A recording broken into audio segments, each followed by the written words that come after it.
రీసెంట్‌గా United states population fund world population fertility మీద ఒక ఇంపార్టెంట్ రిపోర్ట్ అనేది రిలీజ్ చేయడం జరిగిందనమాట. ఈ రిపోర్ట్‌లో ప్రపంచ దేశాల్లో మనకు పాపులేషన్ ఎలా పెరుగుతుందని చెప్పి ఒక ఎస్టిమేట్ వస్తది. అదేవిధంగా ఫర్టిలిటీ ఎలా ఉంది అనే దీని మీద కూడా కొన్ని ఎస్టిమేట్స్ తీసుకొస్తాయన్నమాట ఈ యొక్క రిపోర్ట్. బేసిక్‌గా మనం చూస్తే ఇప్పటిదాకా చైనా అతిపెద్ద పాపులేటెడ్ కంట్రీగా ఉంది. ఇప్పుడు దీని యొక్క పాపులేషన్ 141 క్రోర్స్‌గా ఉందన్నమాట యాస్ ఆఫ్ టుడే. కానీ రీసెంట్ రిపోర్ట్‌లో కొత్తగా ఏం చెప్పారంటే చైనాని ఇండియా క్రాస్ చేసింది. ఇండియా యొక్క పాపులేషన్ వచ్చేసి 147 క్రోర్స్ దాకా ఉందని చెప్పి ఎస్టిమేషన్ ఇవ్వడం జరిగిందనమాట. సో ఇప్పుడు ఇండియా అఫీషియల్‌గా యునైటెడ్ నేషన్స్ లెవెల్‌లో వరల్డ్స్ మోస్ట్ పాపులేటెడ్ కంట్రీ అని చెప్పొచ్చు. దాని తర్వాత చూసుకుంటే ఇండియాలో పాపులేషన్ జనాభా పెరుగుతుంది కానీ ఎక్కడ అంటే యంగర్ పాపులేషన్ ఎక్కువ ఉందా? లేదా మిడిల్ ఏజ్డ్ ఎక్కువ ఉన్నారా? యంగ్ ఏజ్ ఎక్కువ ఉన్నారా? అని చెప్పి మనకి డిఫరెంట్ స్టాటిస్టిక్స్ ఉన్నాయన్నమాట. సో మనకి ఎవరైతే యువత అంటే మనకి 0-14 ఇయర్స్, మళ్ళీ 10-19 ఇయర్స్, అదేవిధంగా 25 ఇయర్స్ దాకా 0-25 ఇయర్స్ దాకా వీళ్ళ యొక్క డిఫరెంట్ పర్సంటేజెస్ మన ముందు బయటపెట్టారు. అండ్ మోర్ ఓవర్ మనకు వర్కింగ్ ఏజ్ పాపులేషన్ తీసుకున్నా కూడా overall 68% of the India's population is in the work force అని చెప్పొచ్చు. అంటే మొత్తం 147 కోట్లలో మనకి 68% వర్క్ ఫోర్స్‌లో ఉంది. So highest ever work force. ఈ యొక్క వర్క్ ఫోర్స్‌ని ఇండియా ఎలా యుటిలైజ్ చేసుకునేదనేదే మనకి $1 మిలియన్ క్వెషన్ అనమాట. ఎందుకంటే కరెక్ట్‌గా యుటిలైజ్ చేసుకోకపోతే ఏదైనా వేస్ట్ అయిపోయేది. ఇప్పుడు ఏదైతే మనం యంగర్ జనరేషన్ అంటున్నామో, మనకి బిజినెస్ చేయడానికైనా, కన్జంప్షన్‌కైనా, ఎంటర్‌ప్రెన్యూర్‌షిప్‌కైనా కూడా ఈ యొక్క యంగ్ పాపులేషన్ అనేది చాలా అవసరం. మనకి ఇలాంటి ఒక పాపులేషన్ ఫ్యూచర్‌లో మంచిగా ఛానలైజ్ అవ్వలేదనుకోండి, వీళ్ళే వృద్ధాప్యమై వెళ్ళిపోతారు. So, they will be unutilised and send into their old age. ఇప్పటికే మనం చూస్తున్నాం జాబ్స్ లేక బయట సమాజం ఎలా ఉందో. సో, ఇలాంటియన్ని టాపిక్స్ కూడా ఈ యొక్క పాపులేషన్ రిలేటెడ్ ఉన్నాయి. కానీ మనం ఈ రిపోర్ట్ వరకు మాట్లాడుకుంటే, మన ఏషియన్ కంట్రీస్ వరకు తీసుకున్నామనుకోండి, ఏవైతే మనకి సౌత్ ఏషియాలో కంట్రీస్ ఉన్నాయో, సో, ఇక్కడ ఫర్టిలిటీ రేట్ అనేది చాలా ఎక్కువగా ఉంది. ఫర్ ఎగ్జాంపుల్ మనం బంగ్లాదేశ్‌లో తీసుకుంటే ఫర్టిలిటీ రేట్ 3.6గా ఉంది. అదే మనం పాకిస్తాన్ తీసుకుంటే ఫర్టిలిటీ రేట్ 4.1గా ఉంది. ఇండియా యొక్క ఫర్టిలిటీ రేట్ ఇప్పుడు ఫర్టిలిటీ రేట్ అంటే సింపుల్‌గా మీకు జనరల్‌గా చెప్పడానికి కొత్త ఆడియన్స్ కూడా ఉంటారు కాబట్టి చెప్తున్నా. ఫర్టిలిటీ రేట్ అంటే ఏంటంటే ఎంతమంది ఒక స్త్రీ ఎంతమంది బిడ్డలకు జన్మనీయగలదు అని చెప్పేదే ఫర్టిలిటీ రేట్ అనమాట. సో, మనకి replacement level of fertility rate ఉంటది. Replacement level of fertility rate అంటే ఏంటి? అంటే ఇప్పుడు సపోజ్ ఇప్పుడు ఒక 100,00,00,000 ఉన్నారనుకోండి. కొన్ని సంవత్సరాల తర్వాత కూడా అదే 100,00,00,000 ఉండాలి అంటే జనాభా ఎంతమంది పిల్లలు ప్రతి సంవత్సరం పుడతా ఉండాలి మనకి. సో, ఒక మహిళ తమ జీవితంలో ఎంతమంది పిల్లల్ని కంటే ఆ యొక్క సేమ్ లెవెల్ ఆఫ్ పాపులేషన్ అంటే 100,00,00,000 ఇవ్వాలున్నది. ఫ్యూచర్‌లో రాబోయే 100,00,00,000 సేమ్ ఉండాలని చెప్పి ఉండేదే replacement level of fertility rate. దీని యొక్క స్టాండర్డ్ వచ్చేసి 2.1. కానీ ఈ 2.1ని దాటి మనకి పాకిస్తాన్‌లో 4.1 దాకా ఉంది. అదే బంగ్లాదేశ్‌లో 3.6 దాకా ఉంది. మన ఇండియాలో తీసుకుంటే ఇప్పుడు ఈ ఫర్టిలిటీ రేట్ ఇంతకుముందు 2 ఉండేది. సో, 2.1 రీప్లేస్‌మెంట్ లెవెల్ కన్నా తక్కువగా ఉంది. అండ్ మళ్ళీ దాని తర్వాత ఇప్పుడు ఈ రిపోర్ట్‌లో తీసుకుంటే రీసెంట్ రిపోర్ట్‌లో ఇది 1.9కి చేరిందనమాట. అంటే 1.9కి చేరిందంటే అర్థం ఏంటి మనకి? మన యొక్క ఫర్టిలిటీ రేట్ డ్రాప్ అవుతుంది. అంటే ఎంతమందైతే పిల్లల్ని కనాలో అంతమంది పిల్లల్ని మన ఇండియన్ పీపుల్ కనట్లేదు. So, that is the one key factor that you have to understand. దీంతో పాటు ఇంకొక ఇంపార్టెంట్ విషయం ఈ రిపోర్ట్ ఏం చెప్పిందంటే 2070 దాకా మన యొక్క పాపులేషన్ అనేది గ్రో అవుతా ఉంటది. అంటే ఇంకో 40 ఏళ్ల పాటు మన పాపులేషన్ అనేది గ్రో అవుతా ఉంటది. సో, 170 క్రోర్స్ యొక్క మాక్సిమం పీక్ టచ్ అయ్యిద్ది. 170 క్రోర్స్ యొక్క మాక్సిమం పీక్ టచ్ అయ్యాక ఈ పీక్ అనేది డ్రాప్ అవుతూ వస్తుందనమాట. అంటే మనం ఇప్పుడు 46, 47 కోట్ల దగ్గర ఉన్నాం కాబట్టి సో, దాని నుంచి 170 కోట్ల దాకా ఎదిగి దాని తర్వాత మన యొక్క గ్రాఫ్ అనేది డౌన్ అవుతూ వస్తుందనమాట. సో, రాబోయే 40 ఏళ్ళు కూడా we will having a lot of consumption economy. So, ఎవరైనా ఉత్పత్తి చేయాలన్నా, మ్యానుఫ్యాక్చరింగ్ చేయాలన్నా మనకి ఇంకా జాబ్స్ చాలా అవసరం. సో, ఇదంతా కూడా ఏంటంటే ఫ్యూచర్‌లో India will be a most populous country అని చెప్పొచ్చు.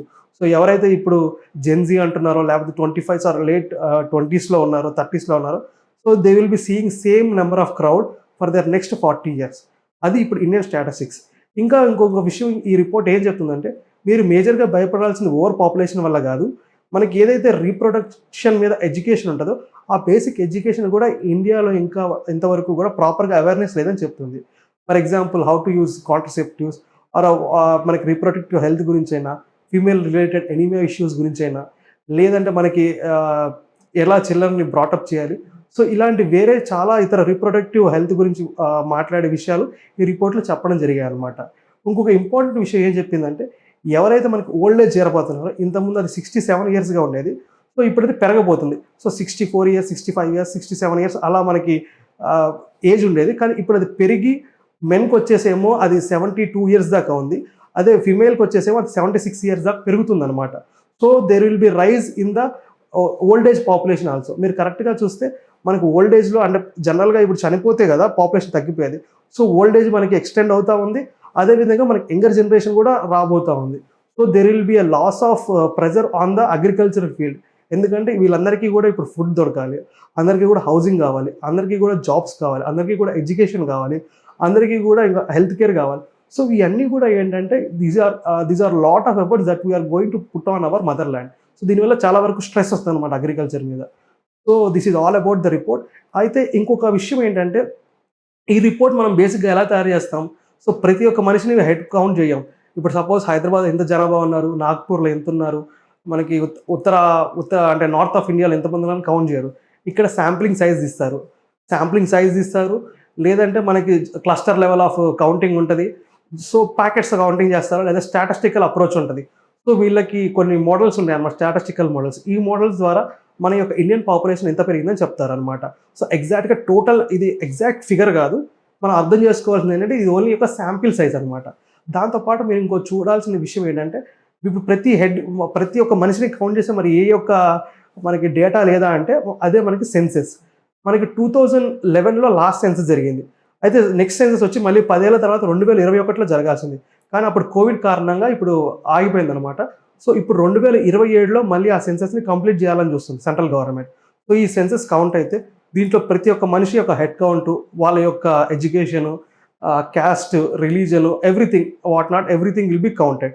అయితే దీంట్లో ఇంకొక ఇంపార్టెంట్ విషయం ఏంటంటే ఇంతవరకు ఈ సెన్సస్ కౌంట్ అవ్వలేదు. సో ఇప్పుడు దాకా మనకి ఏదైతే ఎగ్జిస్టింగ్ సెన్సస్ ఉన్నాయో, లేకపోతే మనకి అవైలబుల్ డేటా అంటే గవర్నమెంట్ దగ్గర central government or state government are municipalities so ఎక్కడైతే అవైలబుల్ డేటా ఉందో దాని తర్వాత శాంప్లింగ్ సైజ్ చేసి ఈ రిపోర్ట్ అనేది ఫైనలైజ్ చేయడం జరిగిందనమాట. సో కంప్లీట్‌గా ఇది ఓవరాల్ పిక్చర్ కాదు. సో ఇది స్టాటిస్టిక్స్ మీద దాని తర్వాత చిన్న చిన్న క్లస్టర్ మోడల్స్ మీద డెవలప్ అయిన రిపోర్ట్ అనమాట.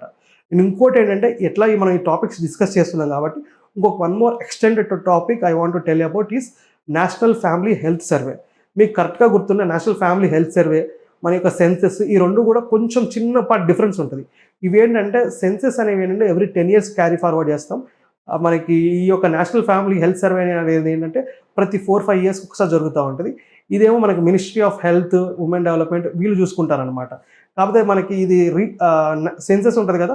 అది రిజిస్ట్రార్ జనరల్ చూసుకుంటారు. దీంట్లో బేసిక్‌గా ఏంటంటే ఇది మ్యాండేటరీ. సెన్సస్ అనేది ఉంటది చూసారా? ఇది mandatory. National family health survey ఉంటది కదా! ఇది వాలంటరీ అనమాట. సో దీంట్లో మనకి హెల్త్ రిలేటెడ్ మనకి ఎంతమందికి ఈ జబ్బు ఉంది, XYZ జబ్బు. సో ఎంతమందికి వేరే ఇండికేటర్స్ ఎలా ఉన్నాయి. సో హెల్త్ రిలేటెడ్ ఇష్యూస్ వరకు చూస్తాం. కానీ ఇక్కడ మన క్యాస్ట్ సెన్సస్ అనేది కంప్లీట్‌లీ డిఫరెంట్ అనమాట. ఇప్పటికే మనకి కర్ణాటక గవర్నమెంటు, తెలంగాణ, దాని తర్వాత central level union government different type of అంటే గవర్నమెంట్స్ ఈ యొక్క సెన్సెస్ ఆర్ క్యాస్ట్ సెన్సస్ మీద వర్క్ చేస్తున్నాయి. సో ఎవరైతే యూపీఎస్సీ మెయిన్స్ రాస్తున్నారో they can integrate all these topics into their mains answer writing అంటే rationality. So depending upon the answer, you can integrate these points into your answer. So that would be more helpful. And if you like the content, just don't forget to subscribe. And for more such interesting and updated content, you can subscribe to Arc Reflection IAS. Thank you.